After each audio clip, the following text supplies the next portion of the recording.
Bom dia, pessoal. Tudo bom com vocês? Bom, hoje a gente vai para a nossa segunda aula, certo? Espero que vocês tenham aproveitado a de ontem. E hoje eu resolvi fazer um pouquinho diferente para facilitar a vida de vocês, certo? Então a gente vai ver hoje, vai rever, na verdade, a parte de jogos populares e o que são esses jogos, na verdade. Vamos fazer uma revisãozinha daqueles tipos de jogos que a gente viu e vamos começar a ver a partir de agora, certo?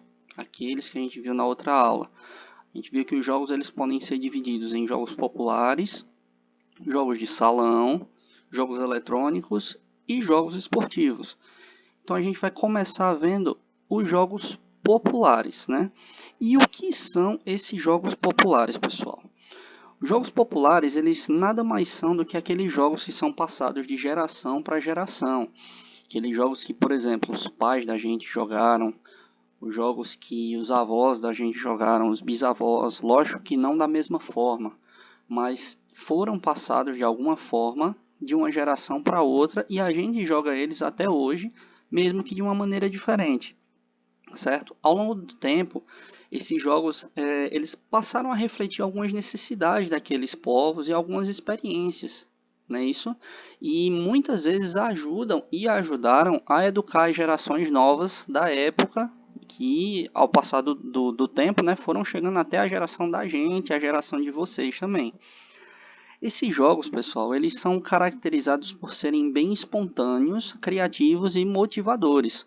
Vocês podem lembrar que aquela atividade que a gente fez do Barra Bandeira, vocês ficaram bem animados, bem participativos. Algumas turmas até participaram mais do que outras, mas todos participaram. E aquilo ali serve como um exemplo claro para a gente entender esse tópico, né, deles serem espontâneos, criativos e motivadores, certo? Os jogos, como a gente sabe, eles já possuem algumas regras, certo? No entanto, eles não possuem tantas regras como o esporte, como a gente viu, certo? E essas regras são geralmente muito simples, como foi o caso daquele jogo lá do Barra Bandeira. Vamos usar um outro exemplo, certo? O jogo da queimada. A gente tem as regras lá de que não pode invadir o espaço do adversário e dependendo de onde se joga, tem aquela região que onde quem foi queimado fica para poder voltar, às vezes pode voltar, às vezes não pode, certo? Aí varia muito essa questão das regras, como a gente já falou, né? Essas regras elas podem ser bastante flexíveis dependendo de onde se joga. Geralmente esses jogos eles utilizam poucos materiais ou até nenhum, certo? Um exemplo de se utilizar poucos materiais é justamente o jogo, por exemplo, do Sete Pecados, certo? Ou então o jogo Três Cortes, certo? Que é bem clássico também. É até um jogo popular e também um jogo esportivo de iniciação ao vôlei, em que a gente só utiliza a bola, por exemplo. É um único material e aí a gente põe lá no jogo e se diverte, certo? Esses jogos, eles têm como característica, não só esse, mas todos os tipos de jogos, um objetivo a ser alcançado. No caso do Barra Bandeira, qual era o objetivo? Ir no campo do adversário, pegar a bandeira e voltar.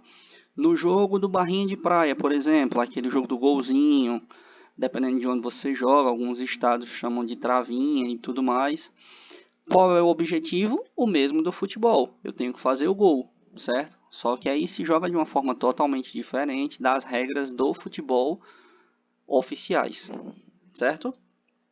Bom, esses jogos eles serviram e também servem como suporte para as aulas de educação física, porque a partir deles a gente começa a compreender, certo? E aceitar que existem as regras nos esportes. A partir deles, certo? A partir dos jogos, sobretudo dos jogos populares, é que a gente consegue ter essa noção de normas e de regras. Como eu já disse para vocês, né, a respeito de algumas regiões, esses jogos também facilitam e promovem o conhecimento sobre determinadas regiões. A gente vai ver um pouquinho daqui a pouco quando a gente falar sobre regionalismo.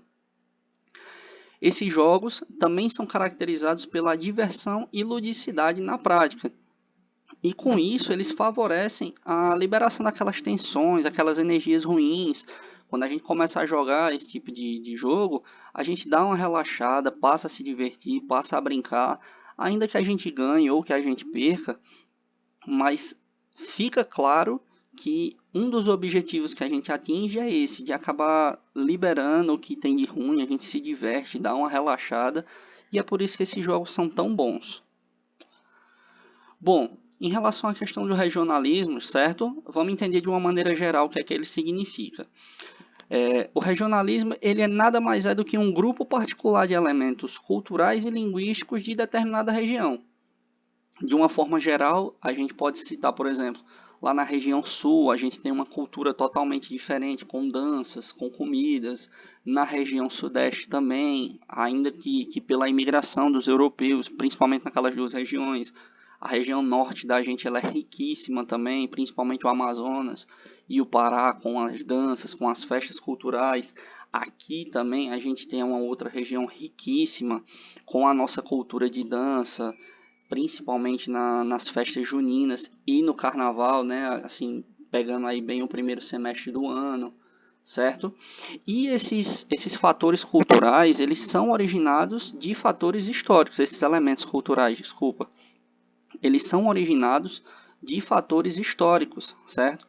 As heranças que a gente traz na nossa história, sobretudo aqui na região Nordeste, com práticas, por exemplo, como a capoeira que veio com o pessoal da África quando chegou aqui e acabou desenvolvendo essa luta, dança, certo? Que existe tanta, não diria polêmica, mas existe uma dúvida, uma definição se realmente é só uma luta, se realmente a luta é uma dança também, certo? Então tudo isso faz parte do nosso regionalismo também, certo?